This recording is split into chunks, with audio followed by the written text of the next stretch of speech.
Solar mists are everywhere. They spread faster than actual sunlight. And the problem is, a lot of them sound logical at first. They sound like something your uncle who looked into it once would confidently say at a barbecue. And if you're trying to decide whether solar makes sense for your tiny house or off grid cabin or even your regular home, these myths can easily either scare you away or push you into making expensive mistakes. So let's kill them respectively. Okay, but permanently. The first myth that needs to die is that solar doesn't work when it's cloudy.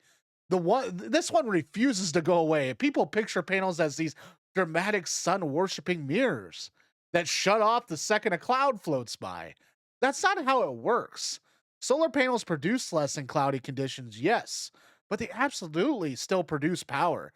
They operate on light, not heat. Even overcast days generate electricity just at, reduced output. In fact, some panels perform more efficiently in cooler temperatures. The real issue isn't clouds. It's designing a system that can handle lower powered production days. And that's a sizing problem, not a solar doesn't work problem. Here's the myth number 2. Solar panels will power your house during a blackout. This one hurts people financially because they assume something that simply isn't true. If you're grid tied and you don't have batteries, your solar system shuts off when the grid goes down automatically. It's a safe feature so your system doesn't send electricity back into power lines that workers are repairing. If you want backup power, you need batteries or a hybrid inverter designed for it. Panels alone won't save you during an outage. And solar without storage is just daytime grid offset, not emergency resilience. And here's the next myth: solar is free power. No, the sunlight is free. The system is not. Panels, batteries, inverters, wiring, and insulation, it adds up. And pretending it's free energy leads people to ignore maintenance, replacement timelines, and battery degradation. I mean, solar is an investment. It can absolutely save you money long term, especially off grid or with the rising utility rates. But it's not magic. You're either paying up front in equipment or over time in utility bills. There's no escaping the cost. Just choosing how you structure it. There's another one that needs to go too. You can just add more panels if you need more power. Not always. Your charge controllers has limits. Your inverters has limit. Your roof has limits. Your battery bank has limits. You just can't keep stacking panels like Lego bricks without redesigning parts of your system. A properly designed solar setup is balanced. Oversizing panels without increasing battery storage can create wasted production. And oversizing batteries without enough panel input leads to chronic undercharging, and it's a system, not a collection of random components. And here's myth number 5: batteries are optional in off grid systems. This one makes me laugh a little because off grid literally means you don't have the grid as a battery. If you're off grid, storage is not optional, it is the system. Without batteries, your power exists only when the sun is shining. And that's not living, that's camping with better branding. And even a small battery bank changes everything because it gives you stability, especially in the evenings and in the early mornings.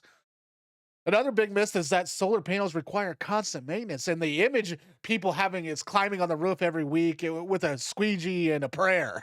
In reality, panels have no moving parts. Rain does a lot of the cleaning for you. In dusty climates, you might rinse them off occasionally, but compared to generators with oil filters and spark plugs and fuel storage, solar is incredibly low maintenance. The real maintenance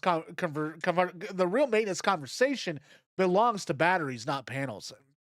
So let's talk about one that spreads fast online. Solar can run anything if you just buy enough of it. And that's technically true.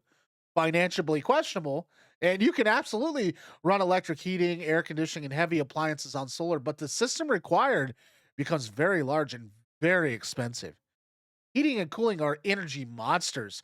And sometimes the smarter move isn't more panels, it's reducing the load. And better insulation, propane heating, energy efficient appliances, solar works best when paired with efficiency, not excess. And here's another myth: if your neighbor's system works, you need the same setup. Solar is not one size fits all. Your location, your sun exposure, your tree cover, your latitude energy habits, and seasonal weather all matters. A system that thrives in Arizona might struggle in the Pacific Northwest without adjustment. Your daily usage matters more than someone else's Instagram tour. Myth number 9. Solar panels stop working after 10 years. This one lingers from early technology days, okay? Modern panels often come with 20 to 25-year performance warranties. They degrade slowly, usually around half a percent per year. That means after 20 years, they're still producing most of their original capacity. They don't suddenly die. They just gradually produce slightly less over decades. And here's a sneaky one: solar eliminates your electrical bill completely.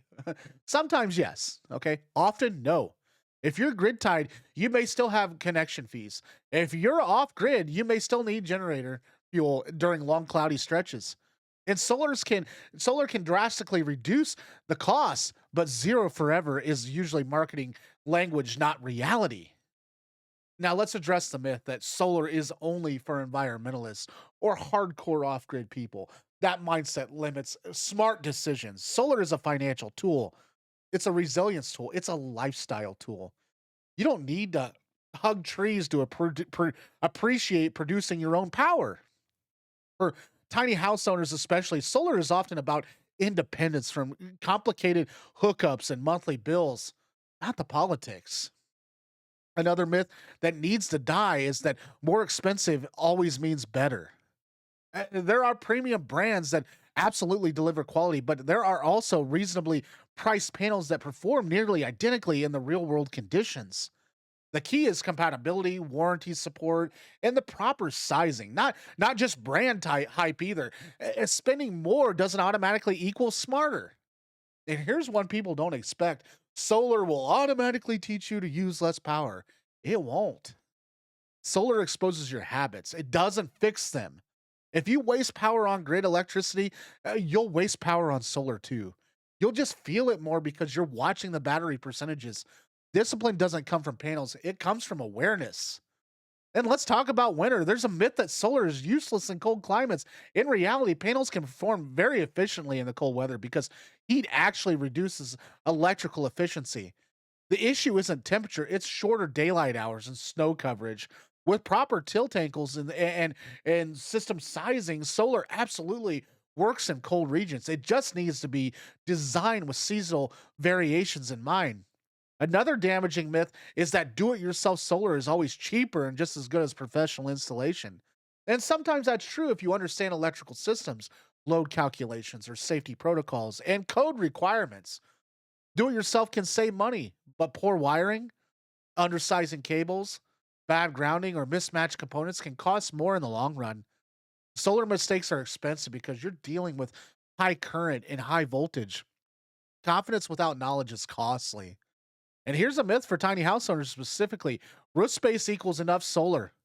Tiny house roofs look big until you start placing 400-watt panels up there, and suddenly you realize your vents, your skylights, and shading matters. And roof space is infinite. Many tiny homeowners eventually add ground mounts or portable panels because rooftop capabilities alone doesn't meet their needs. And one myth that quietly causes stress is the idea that solar should eliminate all inconveniences. Off grid solar, especially, requires awareness. You might check weather forecasts differently. You might delay laundry on cloudy days, and that's not failure, that's management.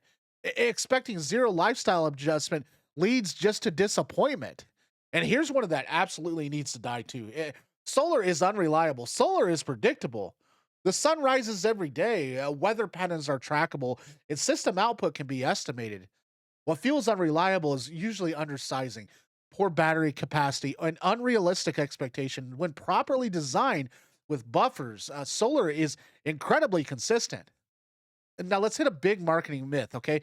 You need the newest technology every year. Solar tech improves gradually, not dramatically overnight. Waiting forever for that next breakthrough keeps people stuck. Panels today are efficient and reliable. Batteries are improving, yes, but there will always be a next version. At some point, you make a decision based on the current needs, not future hype. And here's another one: generators are obsolete if you have solar. Generators and solar work beautifully together. A small backup generator can save you during extended storms, system repair, or unexpected load increases. Thinking solar must replace everything entirely can create unnecessary stress. Hybrid systems are practical, not failures. And now let's address the myth that solar is too complicated to understand. It's electrical math. Watts multiplied by hour equals watt hours. Panels generate energy during sunlight. Batteries, they store it. Inverters convert it. And once you break it down, it's manageable. The confusion usually comes from sales language, not physics. And maybe the biggest myth of all, solar will fix a poorly designed lifestyle. If your home leaks heat, if your appliances are inefficient, if your usage is uncontrolled, solar becomes a band aid instead of a solution. The smartest solar system starts with efficiency first, production second. So that's what's the truth underneath all these myths. Solar is powerful, but it's not magic. Solar is reliable, but it's not infinite. And solar is freeing, but it's not effortless. Solar saves money long term, but it costs up front.